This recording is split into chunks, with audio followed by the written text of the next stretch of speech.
Hey, yo, man, what time is it? You know what time it is, man. 2 a.m.? Yeah, man. Man, you know what? What's up? It's 8:46, bro. Wow, that's deep. Yeah, you know what time that is. Yeah, man. Nappy head, Yo, Funk Army.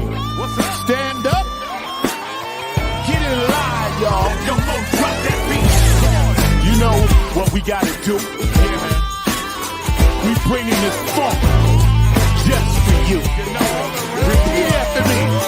Say, you don't have to be the best, just gotta outlast the rest. No, You don't have to be the best, you don't. just gotta outlast the rest. No, you You don't. don't have to be the best, just gotta outlast the rest. You don't have to be the best, just gotta outlast the rest. United we stand, divided we fall. Should our backs ever beat against the wall, we'll be together until the jam is done. I'ma say that again for you.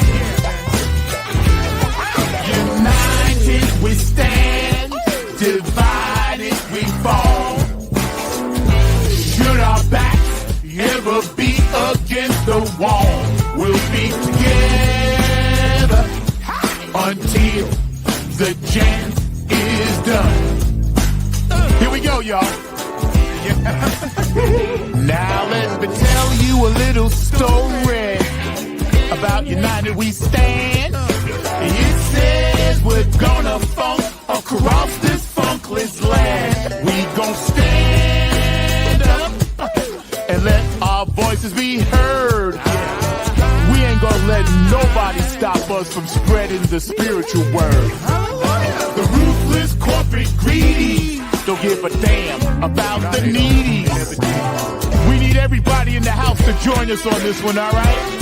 Y'all say, united we stand, divided we fall. Should our backs ever be against the wall, we'll be together until the jam is done. Are y'all out there? You feeling me? United we stand, come on, y'all. Divided we fall. Should our backs ever be against the wall, we'll be together until the jam is done. Yeah. Check. 1, 2, 1, 2. United we stand, divided we fall. Funkin' with the poor people most of all, as they poison our mind with food control. Third eye is wise, sacrifice. Wake up and see what they doing to you and me. Keeping a separate product of Illuminati, like the jail cell did my boss John Gotti. Dirty politics and high-priced prostitution reside in all the important positions. Just look around at the injustice in the world. Some forced to live in a deplorable conditions. Watch us, watch what we do. This rap is coming up just for you. So sit back, relax, check on our phone calls. The nappy hip-hop army always bumping in your drum. Twitter, tweet, the TikTok. The ruthless corporate greedies don't give a damn about the needies. A movement, genocide and homicide is happening all around the world. Promise me this, promise me that, when all the fat cats stabbing us in the back. Man, get off my back, bro. Killing me. Let me see you wave your hands. We all wanna take a stand. Rise up against the corporate man. Let me head all across this land. Oh yeah. Nothing but this new type funk 2022.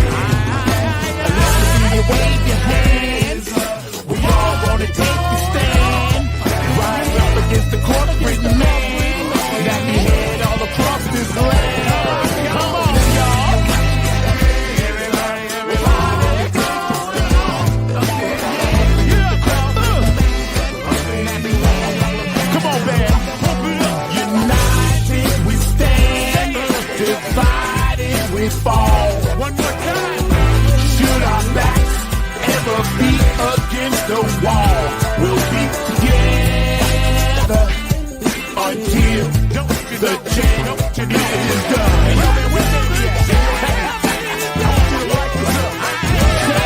United we stand, divided we fall. Should our backs ever be against the wall, we'll be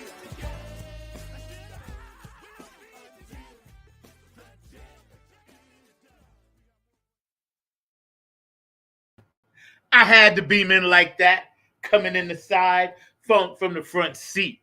United we stand, divided we fall. You know what today is. 1 week from now, we'll all be getting down and we won't be coming up for air because it's the Motor Booty Affair at the Funketeers Ball number 8. It's going to be great because we're dedicating this to our late brother and funk angel, Dr. G. And he's going to be in our memories and our thought process, as well as Honeybee. We're going to keep it moving for all those of Chocolate City Alliance that's making it work and everybody that's doing the do. Of course, you know, we're going to talk about GARRETT, SHIDER, and the Groove Allegiance, and the P-Funk Friends and all that good stuff. I got my dog back here, George the Funk Vinci, hanging out. But I wanted to start with this photo because it's right there. And that pretty much says it all. So welcome another edition of Funk from the Front Seat right here on 9 on the Grind TV. All right, so y'all hang out for a quick second because my producer, Mr. Mark Lee, is actually doing some stuff down at Centerfest downtown Durham. So if you're in the area, I suggest y'all go down there. A lot of people we know performing down there, vendors and, you know, things of that nature, as my dog Mark Lee would say. So go down and check it out because, you know, it's not a bad thing to participate in, and it's happening all weekend long in Durham. So we're going to get back to some photos in a minute, but right now I'm going to do what I usually do. Yeah. Okay. Right now I'm going to do what I usually do. First of all, if you had any transitions or any illnesses or passings or birthdays or holidays or anniversaries, Funk from the Front Seat would most definitely like to send you all our good faith, all our good wishes, and all our funk just for y'all.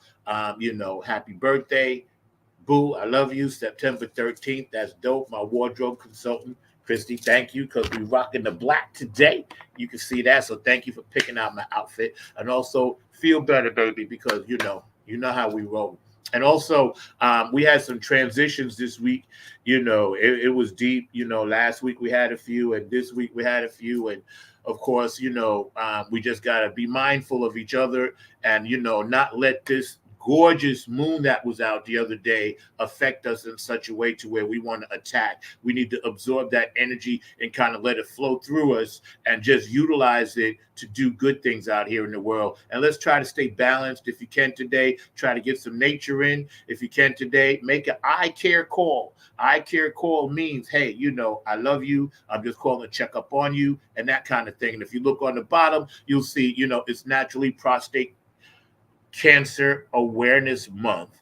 And being a survivor myself, you know, I have to always promote things like that because it's very, very important. Men go, it's a simple finger prick, takes you 5 minutes. It could save your life. Today, my special guest, Mr. George Darden, Mr. George the Funk Vinci is hanging out backstage, and we're going to be talking about Mr. George Darden. You know, we got some nice photos and things that we're going to show a little bit later on in the show, and we're going to read a little bit about the Funketeers Ball. This is number 8. So that means that 7 times, you know, it went off without a hitch. And this is number 8. So, you know, it's a beautiful thing. When you have something that started, and that's what George and Bootsy and James Brown always says, funk is making something out of nothing. That's what funk is, taking nothing and making something out of it. You know, naturally, I know a little bit about that.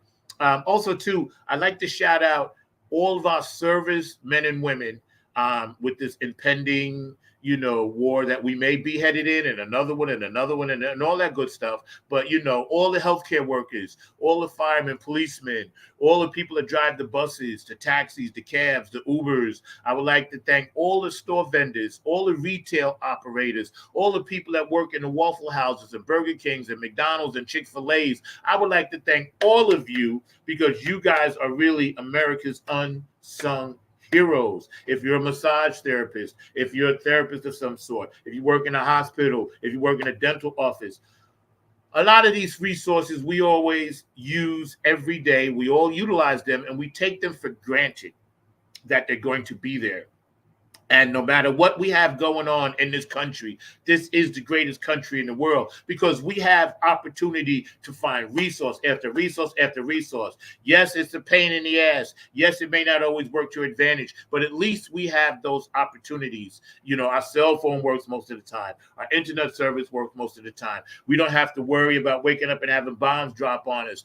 So thank all of our servicemen and women who stand watch on the wall. And I truly mean that from the bottom of my heart, because in times of intense social trauma, we forget that these things still have to happen every day. And every single day, we should thank those people and thank somebody and be kind to somebody because that's what this world needs. What the world needs now is love, sweet love. Y'all feel me? I'm in that kind of mood today. So check this out. Let me take off my funky sunglasses. I bought these just for the ball. And no, you can't have them. You know what I'm talking about. She know. No, you can't have them. Okay, so I might let you rock the hat. Maybe. Depends. Gotta get right. I'm gonna be getting beaten for that. But yo, check this out. Funketeers ball, man. I'm gonna bring on my dog George Darden. I mean, damn, I keep saying George. He's here with me. I can't believe it. Oh, somebody else popped in. Let me see who else is back there. I keep saying George. Oh, Q is in the house. Uh-oh, Q dog. I got you, bro. Let's get in on this. How you doing? All good, man. All good. How you doing? I'm doing good, man. I'm so happy to see your face. This is a pleasant surprise. You got me. You got it, bro. We in here. We in here. Obviously. What up, George? Was funky. Oh, everything funky, man. Everything funky. Oh yeah. Yo, man. First of all, thank you for joining. Q&A Entertainment, Otis Hawk, in case you don't know him, P-Funk extraordinaire, been on the mothership, helped build and drive the mothership and all that good bass player, musician. The business he has down in Georgia, man.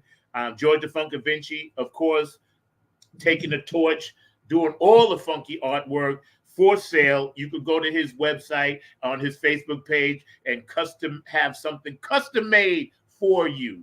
And believe me, it's well worth it. So, Otis, man, what you up to, bro?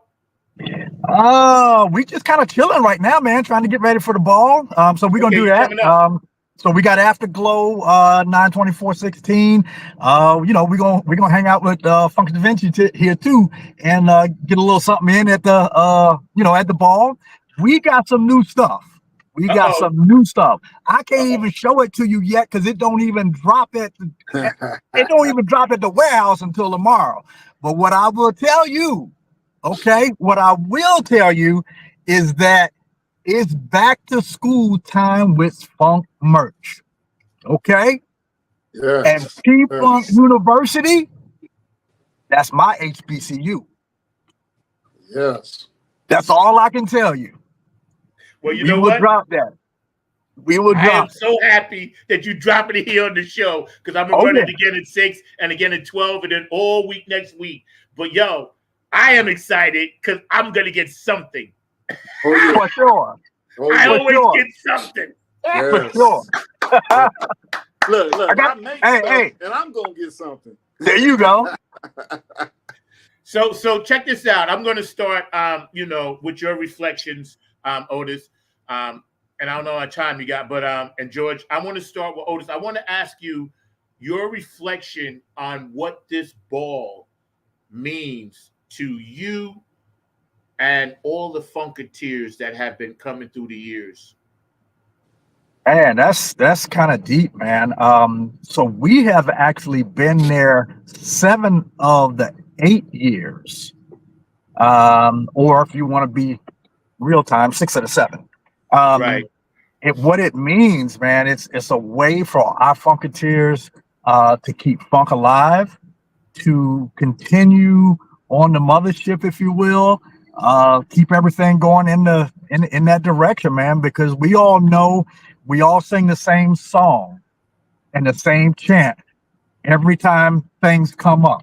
You know, why is our genre, why is that funk music, why did it get held back so long? You know, we got so many people in this business, so many people on this earth right now funking, and it's like we need some attention. You know, the genre hasn't gotten what it should have got. You know, and so what it means to me is just another way to continue to funk. You know, everybody, and I hear you say it, number 9. I hear you say it all the time, man. We just got to be one. We got to be one, and we got to work together, because you know what? We're more powerful. The Funk Vinci, when we get him, we get everybody, Curtis, we get all these people, man. We as one, man. It's like watching one of them. You know, I hate to go back there, but it's like watching that Frankie Beverly thing and whatever. All them people over in NOLA. You know, seriously, that we are powerful, man. We are powerful. So it means a lot to me. Means a lot to have been there with George Darden starting it. He's a you know, fellow HU alum. So right. You know, we kind of meshed with that, and we got that going. We did a couple of things the first couple of years. We were good. I think the only one we missed was probably the first one after the pandemic. COVID, the only one that we were not able to get to. But other than that, man, it means a lot to all of our Funketeers around the world. And everybody keys in on it, man. It's the thing to key in on, and it helps us grow as a funk nation, okay, and that one nation. Yes, George, your thoughts, bro. Hey, man, you know, this Funketeers ball means everything to me, man, and to all of us. You know, I've been to 4 of them. This will be my 5th one, okay, and hopefully it can go up to 6, 7, 8. You know, my 8th ones or whatever. You know, we're at number 8 now, but I want to see 9, 10, 11, 12. You know, and hopefully I can see all the way up to 20. You know, I'll probably be old and decrepit, but hey, I'll still show up. You know, hey, it's all about what George said back in the day, and still says to this day. Funk is his own reward, you know, and we need to keep this thing moving, keep it going, you know, because it's generational. You see, it's a generational thing, and yeah, we all one nation, you know. You know, you see the young kids out there, you know, taking the funk, doing other things with it, and it's still viable to this day, you know. And man, that's why I like doing P-Funk artwork, period. You see, you know, as you know, I'm secluded to that. You know, that's what I do, you know. And of course, every now and then I touch a little music, but you know, yeah, man, it means so much to all of us that you, as you can see, we won't let it go, and it's not going nowhere. You know, it's not going anywhere. You know, yeah, that's right. We're gonna have a ball this time. You know, and I'm gonna be bringing some things over. Matter of fact, the one poster that I drew up. Just drew up, right? I'm gonna take it out of its case and let everybody autograph it. You know, because that's crazy, bro. It's all of us, you know. Nice. It's all of us. I wanted to show Otis. You remember you gave me this at my very first ball. Yeah. And you gave me this, and you see, it's still in the plastic. There you go. Now I've been to 4. This will be my 4th one. The Okay. first two I missed because of surgery. And then I missed the one after the COVID year because I couldn't do that. But this is going to be my fourth one. So I'm pretty much 50% out of the 8. I'm pretty glad that I actually made 4 of them. But had I not, I wouldn't have met you. I wouldn't have met you. I wouldn't have met anybody up there in that new clique, because it's an old clique, but it was a new clique. The ball was a new clique. Right. You know, I was in the old cliques, but the ball was a new clique. So I was like, man, I kept hearing, and I was so pissed. I had surgery, and then I wanted to see Dawn because they was the first one. You know, I wanted to see them. And when I heard that they was there, I was like, oh man. I was like, and my doctor's like, nah, you can't travel. You know, your shoulders are sling, this and that. I said, but doc, suppose I just kind of do that. He said, no. He said, you can't go. I was like, all right. And then the very next year, I had the same freaking surgery on the other shoulder. It was like, and I was so pissed because I wasn't doing music. I was like, this shit is working against me, man. I was like, why is the funk doing me like this? I gave my whole life to it. Why are you doing me like this, bro? But, you know, God had other plans. He wanted me there that day to meet B and to meet you and to meet Donna. See, that was the plan. Because I literally, true story, I drove up there with a 3/4 of a tank of gas and $48 in my pocket. I remember you telling me. Wow. Remember? I didn't have nothing. And David Brooks put me up and bought my ticket. And the rest of y'all chipped in for gas to help me get back. I was that determined because I was like, I'm not missing this one. And something told me just get there. And I'm grateful. I'm going to show you guys some pictures, man, so we can reminisce, man. But again, you guys are watching Fun from the Front Seat, not on the Grind TV. Every Saturday, we're going to be here. Obviously, next Saturday, we're going to be doing something else. But I wanted to show you guys this, man, because I think it's mad cool, you know, that, you know, this is one of the ones that I thought was very appropriate. You know what I'm saying? Yeah. Only because he's underneath the mothership. And that is very expressive right there. Because I didn't know George like that, like y'all knew him. I didn't know him like that. So I only, when I saw him, he was already having to deal with the health issues, right? And I was like, wow, this brother's doing that, and I was just so happy to see, first of all, the Chocolate City part of it and his connection, but also how he was as a human being. You know, he was dealing with it, and he still was gracious. He was at all the events, the first one I went, the hotel, the this, the that, and the third. He was always there to say, hey, this is what we're doing. And he told me back then, he was like, yeah, man, you know, I want to try to keep this going as long as I can. And I was me. I'm always begging, when Nappy Head going to play? When Nappy Head going to play? Right. I was listening. But it was okay because I understood his mission and what he was doing. I really did. I understood it, man. So your thoughts on this picture? Your thoughts? Man. Yeah. Oh, man. I mean, it's self-explanatory just by looking at it, you know? It's like, it makes it look like he just descended from the mothership.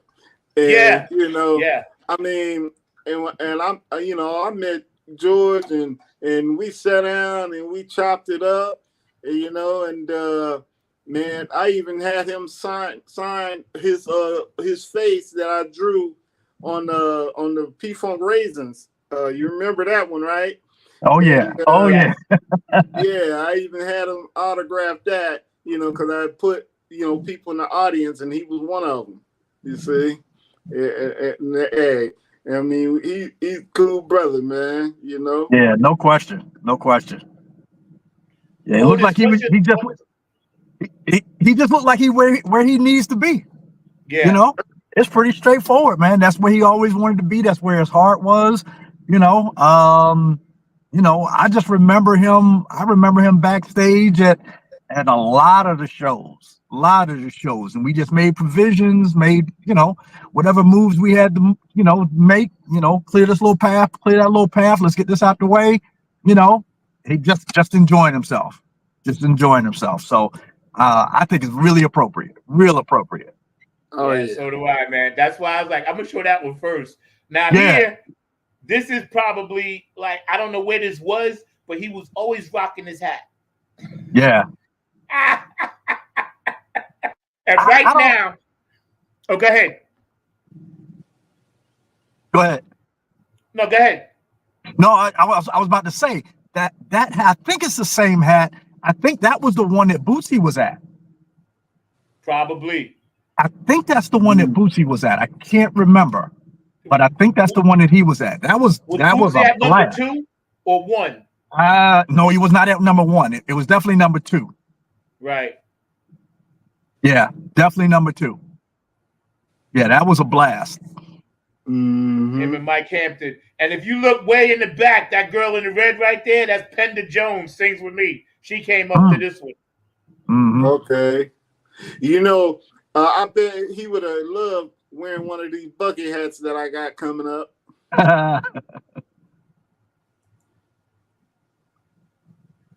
Him and his boys. Yeah, I'm assuming that's the fam. So yeah. Yeah, Redskins. He's definitely in the skin. Although, you know what? He told me his cousin, because he knew I was a Jets fan and a Chicago Bears fan. And he once sent me something and said his cousin was on the 85 Super Bowl team of the Chicago Bears. He was the tight end, Moorhead or something like that. And he sent me the football card. This is how thoughtful he was. Yeah, this is how thoughtful this man was. He took the time out. He said, I got something for you. So he said, send me your address. And about like a month later, I get this envelope. I'm like, okay. I always hold up stuff to see if it's a check, right? So it ain't a check, yeah, ripping it. But I held it up. I saw this thing inside. So I was like, who's sending me some kind of cardboard? And he put that card in there, man. And I was like, damn. So I touched base with him. I was like, bro, I was like, you're just killing me over here with love. Right. Him and George, Dr. Funkenstein. Yep. That's it. The doctor. That's it. Doctor George the doctor. And George. That's it. George and George. Yeah. Something about these Georges, man. Right. Something about it. oh, we done 3G now. 3G. You know it. I'm trying to tell you. George, and George. Right. Hey, there you go. I think this is the one that I performed with Tony Cameron and Funk All Stars at. I think this is that one. Look like it. Yeah. It looks like it, right? Yeah. Robert. Now Julia, the Funk Angel.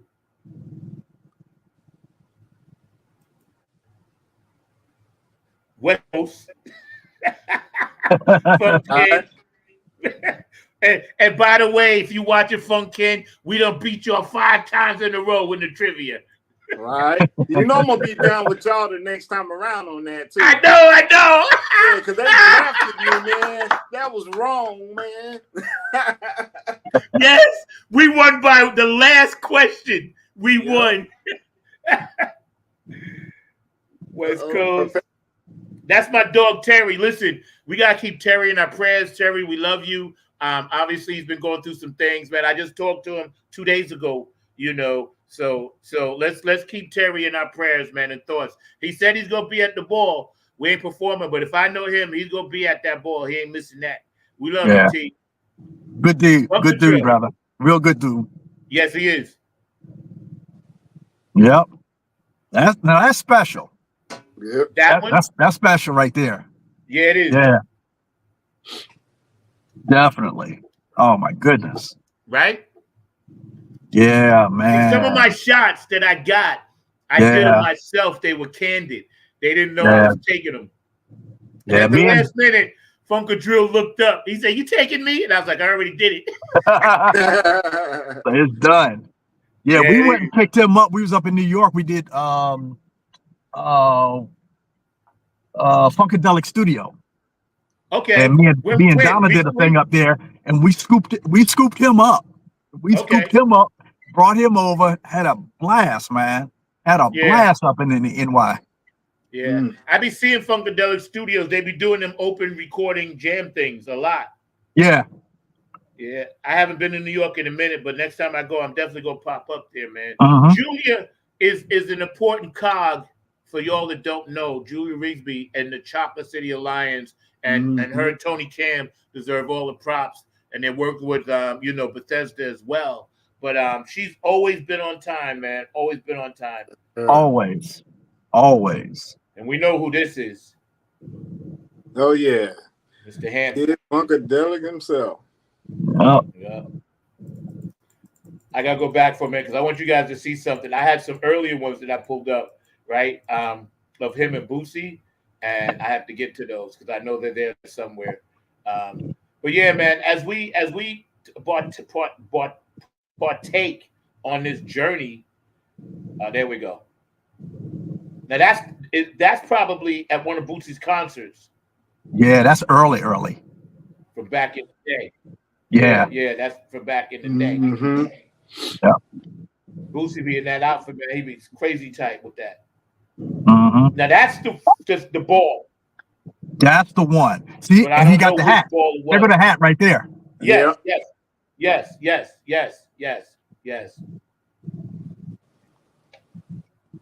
The man is the man. He couldn't even move about in the crowd, man. Boosie couldn't even move, man. They descended on him like, of course, like you would not. He couldn't move. He couldn't. All he could do is dance. Boosie be baptizing people. When I last saw him, he grabbed me by the head and pushed my head to his and baptized me. And I was like, "Oh, the Holy Ghost! Yeah, the Holy Ghost!" Right. Not the friendly ghost.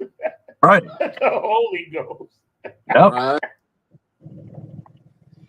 I think this is at a book signing or something. I don't know who that is. It don't look like George. No, that's not George. No. That's not George. But I don't know who that is. No, I'm not sure on that one. And I'm gonna end with that one because that pretty much says it all right there. That says it all, man. That says it all, man. Right. Yeah. You know, there's nothing that can encapsulate the encapsulation in this picture that doesn't say love, respect, honor, cherish, and also working together on something that means something to everybody else. That's unconditional love. You know what I mean? And that's a powerful thing. That's an extremely powerful thing, man. And I'm so honored to even be able to sit here today to even talk about George like that. Because again, I was just starting to get to know him. And when he was always so busy, the only way, and he was a Club Funketeer ambassador as well. And when he would have time, I would hit him up and check on him, and say, "Hey, bro, how you doing?" And we would always communicate through Facebook Messenger. So I kind of just feel like he's smiling on this one. Like you said, Otis, this one going to be the one. Yeah. If there was ever one to be at, I feel the energy. The tickets are still available. Y'all go to funketeersball24.com. But yeah, I think this is gonna be the one, man. Even if you just show up on Saturday, the one. Who so far out of the acts? Because I'm gonna read this thing, right? And it's Funketeers Ball 24 is dedicated to the memory of the event's founder, George H. Darden, II, who we lost earlier this year. We are proud to continue his legacy with live musical performances featuring P-Funk royalty, Garrett Shider, Star Child, and Mike Kid Funkadelic Hampton, with the all-stars of Funk Ensemble Groove Allegiance and the P-Funk Friends. So that's Greg and Benny and Lodge and Benzel. They all coming through. Danny coming too. Danny DeBro's gonna be there too. No, yeah. It's on, man. It's gonna be bouncing up in that joint. Also the Groove Allegiance special guest virtuoso guitarist Marcus Machado and the acclaimed singer Yazra St. James, also DJ Lance Reynolds and MC the Captain Tony Care. All right. Funkatives Ball is a much anticipated annual event presented with the Chocolate City Alliance celebrating the music, style, and culture of Parliament Funkadelic. Now, this year is the 50th anniversary of Up for the Downstroke and Standing on the Verge. So just think about that. 50 years we've been standing on the verge. Okay. Yep. 50 years. I'm gonna ask you, where was you when you first heard that song, Oh? I was in Jersey. I was up in Jersey. So now me and Boog, Donna, all of us, we lived in the same little town. That's the way we all came up.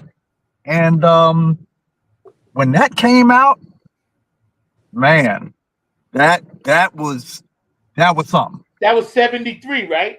Right. 74? Yeah, 73, 74. And we lived in this little bitty town called Lakewood, New Jersey. New Jersey. Man, you could throw a rock across the city. Yeah. I remember Lakewood. I know Lakewood well. Yeah, but we had a good time there, and man, when that came out, man, I'm gonna tell you, man, y'all already know, man. My Boog is he's my inspiration, man. Tell us about that. Your relationship with Boogie. Wow. I mean, we don't have that much time on this feed, man, but I'll try to give you the shortest version that I can. 7 or 8 years old, we all go to church together. Wow. Boog, Donna, rest of the family. I don't know if you know or have ever seen his older brother, Boogie's older brother, Cool Pop. No. Cool Pop is a player. Also, now a minister somewhere down in your neck of the woods, Zach. But we all grew up together there, and so every day, every Sunday, because again, I'm Pentecostal church, 3 days a week. Wow, Pentecostal. For 3 days a week. So Boog is coming in, he's playing. I'm 7, 8 years old, man, and y'all can relate to this. I am absolutely certain. Man, I love hearing guitars and hearing these instruments so much. I start playing the chair. Y'all know how to play the chair, right? Right. You just stand up. You stand up and you strum on the back of somebody else's chair that's in front of you. Mm-hmm. Next thing you know, we had this dude. Me and Book always laughed about this, man. We always laughed about it. We had an older dude, man. When I finally started playing, I was a one-lick soul, man. Man, I could play a song with one lick.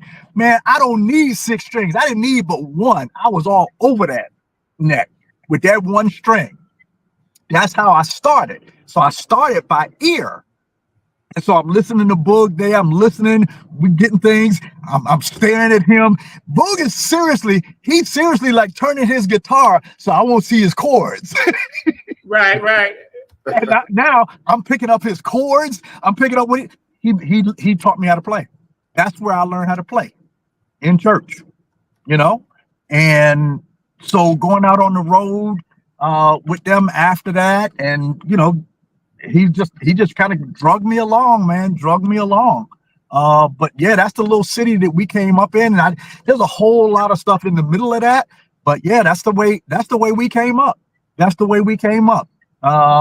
other one that took us over, Mothership Connection, that little city in New Jersey, every time you turned a corner, you would hear, "Do not attempt to adjust your radio. There's nothing wrong. We have taken control." Every single time, and that's where it came from. Time moved on, I moved on. We, did some school and that sort of thing. Ended up in DC. Donna, Boog, they moved into DC. We kept it going, because we grew up together. So when you moved, that y'all kind of still ended up in the same spot, same general area. Wow, they were in DC, but if you know that little tri-state area, man, we could pop across the pop across the way, and you in Maryland, you right there. Yeah. So we hung out together, the family and what have you, went over their house, we were always like together, always together. So long history there. And then of course, after that, you know, things start taking off. Atomic Dog starts taking off. Man, oh my goodness, man! I had to finish up. HU. Man, I think there was a time where I didn't see Book for about a year because Atomic Dog was. What did it get to? I'm trying to remember now. Atomic Dog got to number 2, and Michael Jackson, I think, was the only one that beat that out, if I remember that correctly. I forgot what it was, but he was the only. That's the only reason that never popped into number 1 for a consistent amount of time, because Michael Jackson was doing. He was doing, what was he doing? 3 months worth of Thriller, I think. Worth of 1 month. I mean, three months in the number 1 spot. I was like, this is crazy. Where does this boy gonna let this thing go? But basically though, that's the way we all came up. We all lived in the same area. You know, I mean, little gaps here and there where we weren't, you know, connected with each other. But man, overall, our parents, you know, believe it or not, Boogie's mother was pastor at the church. Wow. You know, we all came up the same way, and most of us in this business, we learned how to play in church. So I'm definitely not I'm definitely the same example. Definitely the same example. But yeah, that was good times, man. Good times. Yeah. George, let me ask you, when you first heard Standing on the Verge, where were you at? Compton, California. Wow. Yeah. That's where I grew up. And so let's see. I was in junior high. Yeah, junior high school. And I heard it and I was like, okay, I'm being a clown. We in the lunchroom and the lunchroom got like a patio type deal with the benches out there. I jumped up on top of the bench and was jamming to Standing on the Verge. and one of the teachers came and got me down and told me that I can't be up there, you know. And they were trying to get us to turn the music down. But you know, lunchtime, we're all having a ball, you know. And so, you know, that's when I first heard it. And then I had my mom go buy me the album. I had her go buy me the album because I had to have it, you know. And and like yourself, I learned how to play instruments in church because I play by ear. And it's crazy because I got a C in music, okay. But it was like I got an A in church, you know. Right? The first thing I learned how to do in church was play the organ. Okay. And then the next thing I learned was drums. And then but I stuck more with the organs, but I always was a bass head. I loved the bass, you know. So I would go, and when everybody leave after rehearsal, you know, choir practice, I'd go grab the bass and just start plucking notes out, Parliament notes. That's what I would do. I'm playing Give Up the Funk at church. And then I got in trouble one time because the pastor heard me. You know? I got in trouble. So I was told not to touch the bass no more, you know. And I could still be in the choir, but I couldn't touch the instruments, you know. But my mom, she went and got me a keyboard. And so that's when I started doing that. And then my little money from cutting grass, I saved up enough to buy a drum machine. So I brought me a drum machine and started programming drum machine. That's when the like 808 and stuff was out. You know, they come up with the 808 later on. But I got it, and my mom got mad because I spent a lot of money on it. You know, when the 808s came out. You know, I was man at school. At school, yeah. I can tell you this guy named Howard Beeman, and I was coming up in his band. I was still a youngin', and he was into Eddie Hazel. And I always knew about Jimi Hendrix. I didn't know who Eddie Hazel was. And he said, nah, man, because he would play Maggot Brain. And I'd be like, oh, Hendrix got something new out. And he's like, no, that's this guy named Eddie Hazel, right? So he said, you should understand what he's about, because he's a free-spirited. And he told me back then, he said, I don't even know Eddie gonna do whatever, but he gonna be in the footsteps of Hendrix. He ain't gonna be here long. Howard told me that back in 1972, 73, 74, right? So he lent me the Cosmic Slop, Stand on the Verge. He lent me like 3 or 4 of his Funkadelic albums. Because at the time, I was more into playing football, but I was learning how to play drums, right? And those early albums, the drumming on there was ferocious.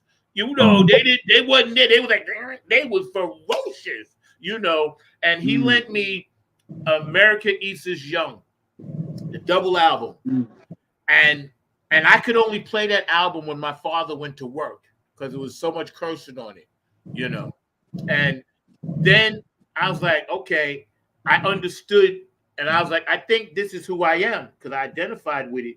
And then I heard, hey, lady, won't you be my dog? And I'll be, I was like, okay, are they allowed to say that? I literally asked Howard B. I said, are they allowed to say stuff like that? And he said, yo, this is Funkadelic, son. Right? And then I heard, I heard that guitar and the way it launched in. And then I heard, I said, this is funk fusion. They wasn't calling it that. But if you think about those lines, that they was like, yo, we just in here and y'all ain't gonna fuck with this. Right? And I was like, okay, Standing on the Verge. I listened to the words. I was like, I'm in. I'm sold. Because it had all the elements I loved. Rock, funk, wildness. You know what I mean? And of course, that was just my personal story. But our whole neighborhood in Bayshore was underground funk. We knew Mother's Finest, P-Funk, all of that stuff, because we was a small little knit community. And there wasn't even a lot of black people in my community at all. Bayshore population, it must have been like maybe 70% white, 30% black. So when we would go to parties and we would go to things, and our parties, we would be playing Funkadelic music. You know, we play some dance stuff, but somebody always threw on one of them songs. And shit goddamn and all of that, right? So I was like, these are some wild motherfuckers saying all this shit. I literally was asking everybody, because I'm a preacher's kid, are they allowed to say this stuff on the record? You know what I'm saying? Talk about pussy, call my baby pussy. I was like, are you kidding me? Are you kidding me? If I would have let my father hear that song, he would have threw me out of the house. Right. What? Oh man, I got that's where we are. Off of Tear the Roof Off the Sucker. Because I was rolling back with my uncle from batting cages, and that song came on the radio. So we pull up at the house. I'm still singing the song. Tear the roof off. They're going to tear the roof off the motherfucker. Right. My mom thought I was saying motherfucker. Oh man, I got smacked. She told me to get in the room. What was I singing? My uncle had to bail me out, man. My uncle said, "Oh no, it's a song. It's a song that they play on K-Day." I'm like, oh man. But I got a quick thing to add. Then I'm gonna finish something. Or I'm gonna let you go. But I got to tell you, right? When Parliament Funkadelic, Grand Funk Railroad, of course Hendrix and Sly, when all of that music came out, not so much James Brown, because smaller stereos could still handle his stuff. When that music came out and they had elevated the sound, I went to my father. I said, listen, I don't want no birthday presents. I don't want to do anything. I'll cut grass all summer. I need a bigger stereo. Plain and simple. Because he knew I was a musician. And the little tiny thing I had, the little Sears and Roebuck one, man. Oh, man. Funkadelic was blowing that up. Man, you done took me back, man. I had that one. The Sears and Roebuck. It was like this big. It had a radio, had an 8-track. 8-track. Yep. And the record player sat on top, and the speakers were about the size of a shoebox. Right. Had a fake tweeter at the top and like a 8-inch or 9-inch cone. That was it. And I was trying, and the little skinny wires, and I was trying to play Funkadelic through that.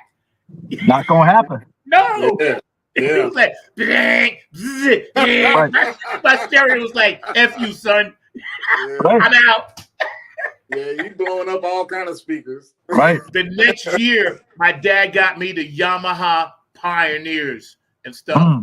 Yamaha, and I still have that to this day in storage. All right, I still have it. The speakers were like that. The head was like that. It was tubes. It was tubes. And he went to this place, Crazy Eddie's. Remember Crazy Eddie's? Yeah. He got it for $200 and something, which was a lot of money back then, right? Crazy Eddie's, and I still have it. That's why I never threw it away, and it still works. That's something, man. Yeah, you took me way back there, man. That Sears Roebuck. Yeah, that was my first amp and my first guitar. My parents bought it from me when they got tired of seeing me strumming on the back of the chair. They took me to Sears and Roebuck, both of them, and got me an amp. You remember them amps was just silver, that silver and black pastry or whatever that was over it, and a guitar. Right.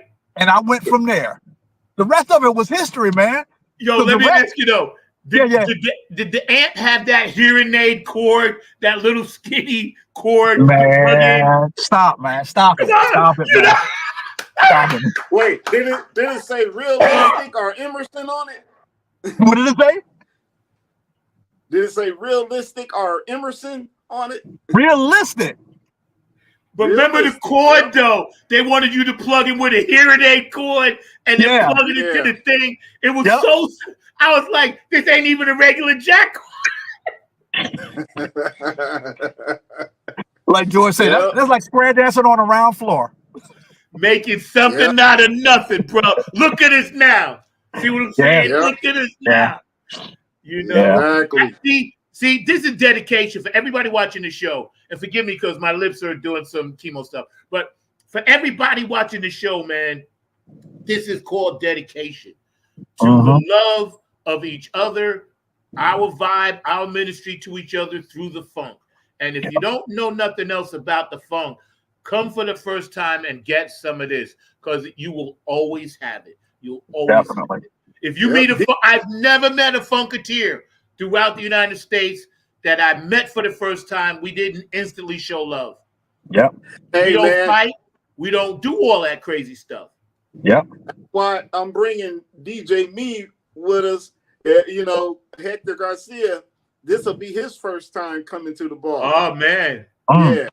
So I made sure that he, I talked him up. I said, "Hey man, come on down." You know, he got that mothership built out here. That big one. Oh, it's huge. Yeah, and that's when you can actually go inside, sit down at the helms, and bump the music because they got a serious sound system in it.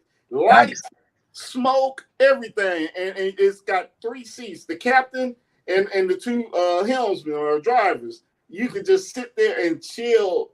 It is bad. I'm coming there one day, Christy and I. We're gonna make it there. Trust me, because he always invites me, Hector. But I can't make it.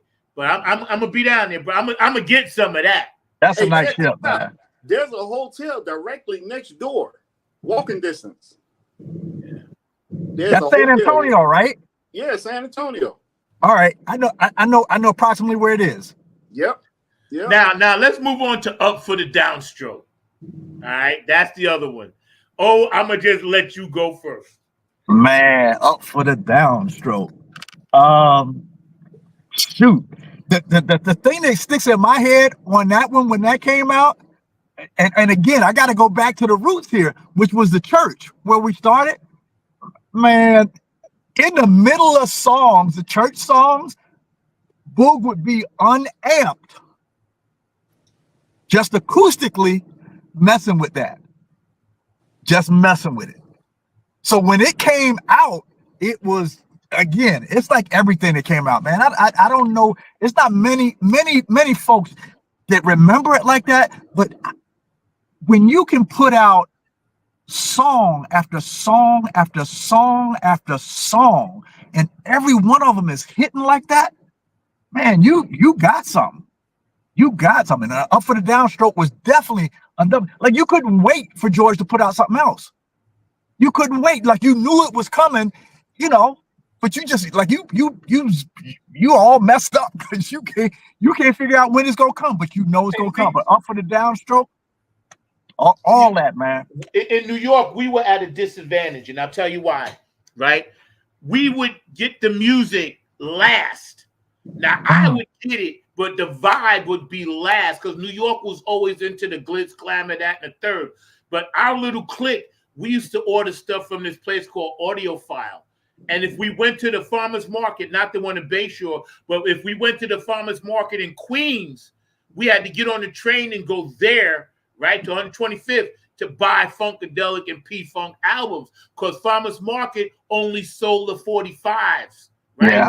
So when Up for the Downstroke came out, I remember I wasn't watching Soul, might have been Soul Train, and the commercial came on with George with the boombox and the long cape. And they was like, Detroit for the Downstroke. I was like, again, why am I last? You know what I'm saying? The shit had been out. You guys had been heard it. It was like 6 months behind schedule for us, right? And we listened to it. Of course, it was like, all right, bet. So somebody in the neighborhood always had it, right? So then that responsibility fell on to me. Because what I did, if I went to a party, God bless me, please forgive me. If there was a Funkadelic album there, I'm stealing it.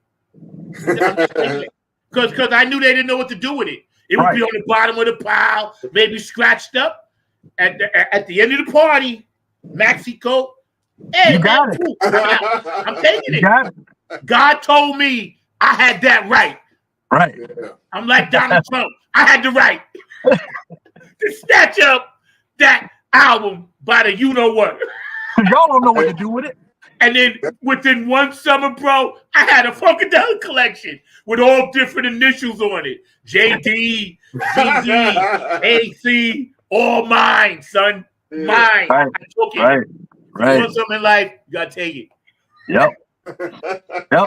That's it. So yeah, let me Up for the Downstroke Palm Center version, which will be performed live with many more classic P-Funk jams as well as the next generation of funk.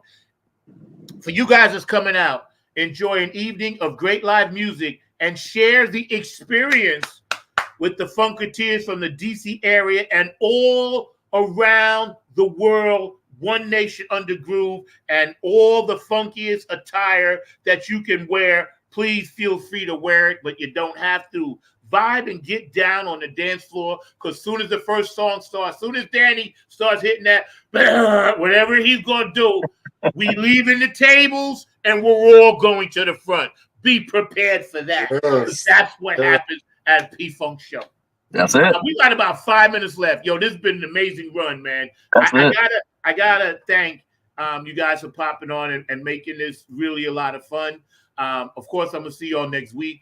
And when we finally meet, the three of us, we have to get a picture of just us three. That'll work. We have to get this picture of just us three because for a lot of reasons, but because none of us have that. You know what I'm saying? None of us have that. So, before we go, let us know what you're going to be selling and some of the stuff and go over that again where they can find the merch if they don't make it to the ball. All right. For me, it's going to be Afterglow 92416.com. And real quickly, I just want people to understand what that 92416 stands for. People keep asking me that. 92416 is the day that the mothership entered the Black Museum. That's the day that the mothership was in there. So we tagged that along with our name. So coming out, we got a brand new line for you, coming up here. It's definitely going to be some funky stuff. If you into that school thing, like I said, P-Funk University is my HBCU. You going to get it there. We got it. We bringing it. It's coming. I love it. The Funkavinci, what you got for me, bro? Man, my stuff was at a spur of a moment thing. I got out of the 12 bucket hats that I've done, I got 6 of them left, and so I'll bring them with me to the ball, and when we do the meet and greet or whatever we do, we all meet up, people will be able to, grab them right quick. I do have a website, but it's still under construction.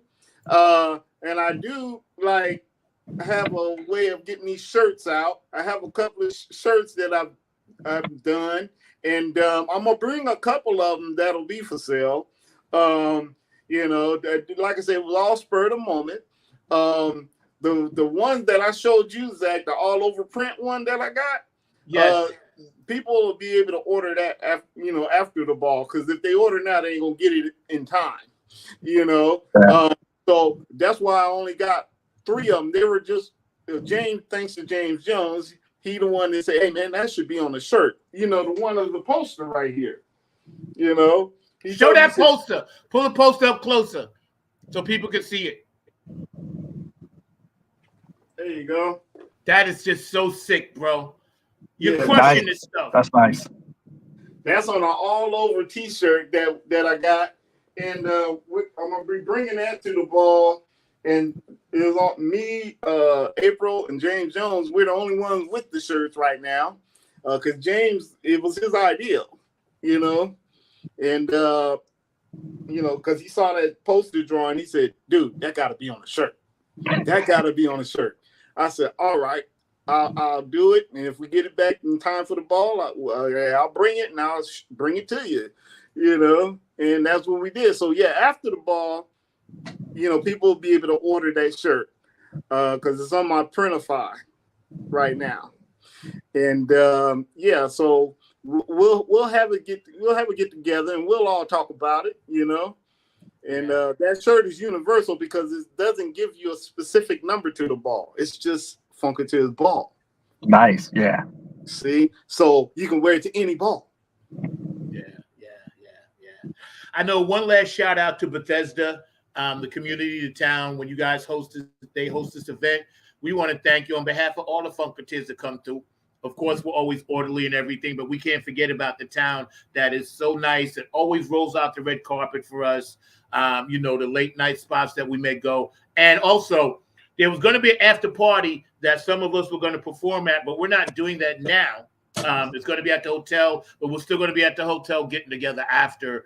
There were a lot of logistical things that were happening, you know, and so we're going to just, you know, pause that for maybe Funkatiers Ball 9 and maybe number 9, maybe Nappy Head. 9.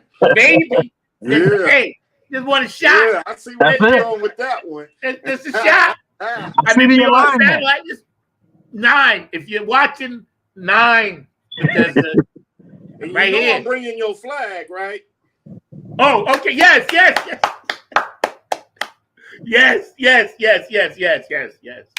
So let's manifest this to for sure. 9. I mean, damn, don't mess me up. I'm literally right here. It's calling you. Thank you for sharing that story about Boog. Yeah. Because a lot of people always want to know what that 92416 is. Yeah. You know? And that's bad. And just lastly, let me just say this last little piece, man, because I get a little touched up about this. You know, a lot of our funkers, a lot of our Funkatiers, Eddie, Boogie, I can go on and on and on, never were able to see the mothership go into that Hall of Fame, man. They never saw it go into the museum. And so what we stand for at Afterglow is a way to just keep funk alive, number one, and to keep honoring those guys who didn't see it and those who are coming behind them.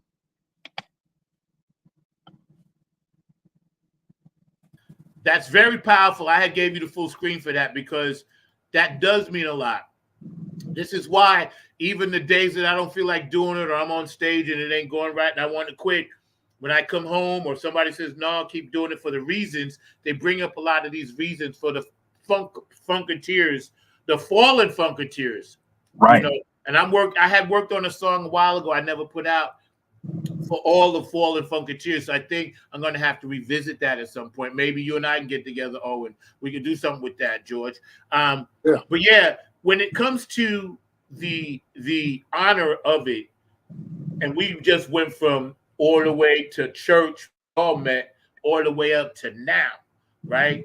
And so many brothers and sisters get forgotten about, Yeah. girls especially. I'm proud of Dawn for doing her book. whatever it may be. I don't really care, controversial, but you know what? She's a fun queen. She stuck with it. She got her thing on. I'm happy for her. You know, Amuka, you know, she's doing her thing all the time. And the other, you know, I forget that, you know, all the ones that are still active. I think one of the nice Paulettes are with Sheila E. sometimes on that tour. I forgot her name, but she does stuff with Sheila. And they're still around, these ladies. We can't forget these ladies. They were background, but you could tell a personal story about them doing backgrounds late at night. Oh yeah. There's always something was happening. It was always something happening. I can't. I'm a little emotional right now, so I can't go into it. But no worries. Yeah, there was always something with that. Yeah, always something with those ladies, man. Yeah. You know, I just remember, wow. It could be spontaneous in the middle of the hotel, coming back from the show, something else pick up, and you start something new, and you learn something new. You know, Belita Woods, man, my heart. Oh God, yeah, man, that's the voice right there, man. That was the voice, definitely the voice, man. So all the ladies, man, all the ladies, as Boog would say, chirp chirp, they can chirp. That's right. Because Belita, I always loved Brainstorm and never knew why. It was her and that bass player. And then I couldn't believe it when years later I actually met her. She was frying chicken. I was in the room with them and fish. And I sat down with Belita Woods, had fish, chicken, collard greens, and yams up in upstate where the undisclosed mothership is. I ain't gonna get a place. But I've been there. I said in my mind, George and I was like, I can't believe. It was like sitting with Mahalia Jackson. Right. Because to me, she's the Mahalia Jackson of funk. Mahalia Jackson has always been my favorite vocalist, regardless, because of who she was. But, of course, Gary Shider, Belita. But I couldn't believe I was sitting talking to her about greens and chicken and fish. Right. It was just, it blew my mind. And I was like, I loved you in Brainstorm and never knew why I loved that group. I said, it was your voice. The music was badass because them boys were bad. Yeah. I was like, your voice. I was like, now you with P-Funk. I was like, I got the vapors. You know what I'm saying? I got the vapors behind that, man. And of course, Dawn, I hung out with her a lot, with Amuka. And I said, man, you guys are the brides of Funkenstein. I was like, I can't believe that y'all even exist because I only knew you from the albums. You know what I'm saying? And now that they're all still doing it, including Star and all the other girls that were there, I am just so proud of these women. And I have to put this in. I have to, man, because they be forgotten about. And we can't do that. It's like they were all part of it. It was like you were part of it. You a mixture. It was like y'all was in a blender. You know what I'm saying? There'll never be another. There won't be. There won't be. Anyway, we get ready to get out of here, man. Any last words or thoughts, gentlemen, before we hiatus out of here? Let's see y'all at the ball. Bring your funk with you. Exactly. Yep. And you know what it is. Compton love for life, P-Funk forever. And you know how we keep those peace signs together. That's what's up. We're going to end with something that I like to always end with because it always talks about the power of the one. So I will see you guys at the ball. Make sure you all are there. Go to funkatinsball.com. Check out Tony Cam's website. Check out Q&A Entertainment. Check out Otis's website, 92416, Afterglow 92416 with Don and everybody. And Georgia Funk and Vinci going to be bringing the dope part. I'm going to be bringing my funk vibe there. We're going to be coming through. Everybody just know we're going to turn this one up and turn this one out for Dr. G. Yes. I love you, Dr. G. I got to put your picture one more time. And wear the funk on your feet shoes. You know what I mean. Right. We love you, Dr. G, and we're going to do this one right for you, bro. All right? So let's get out of here with a little bit of this.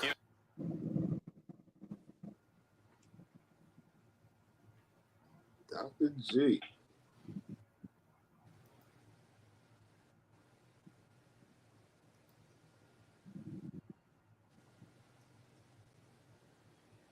One second. Oh, my producer is messing with me. Somebody's trying to email me in the middle of stuff, which is very, very weird to me. And nothing I can do about that. Hold on.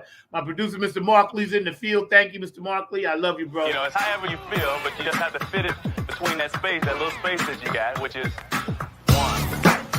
You know, one. You know, one. And then you would try to fit your different notes, but you felt in between it, like. You know, and that's the funk. You know, you know, and you can change that. You know, and that's the funk. And you can change that.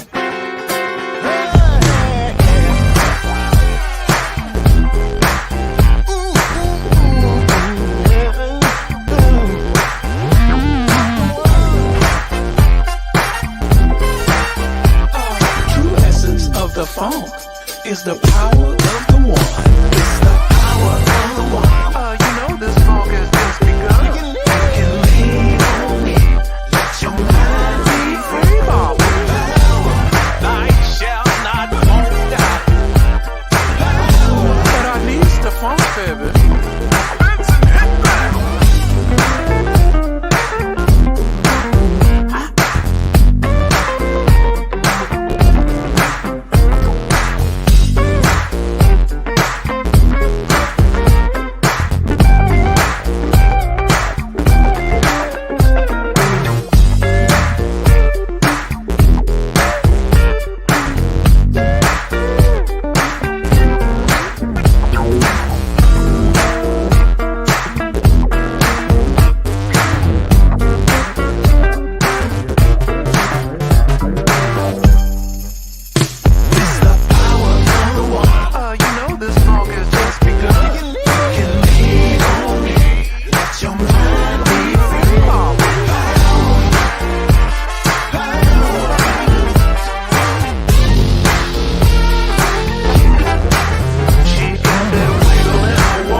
of the funk is the power of the one, Bob. One!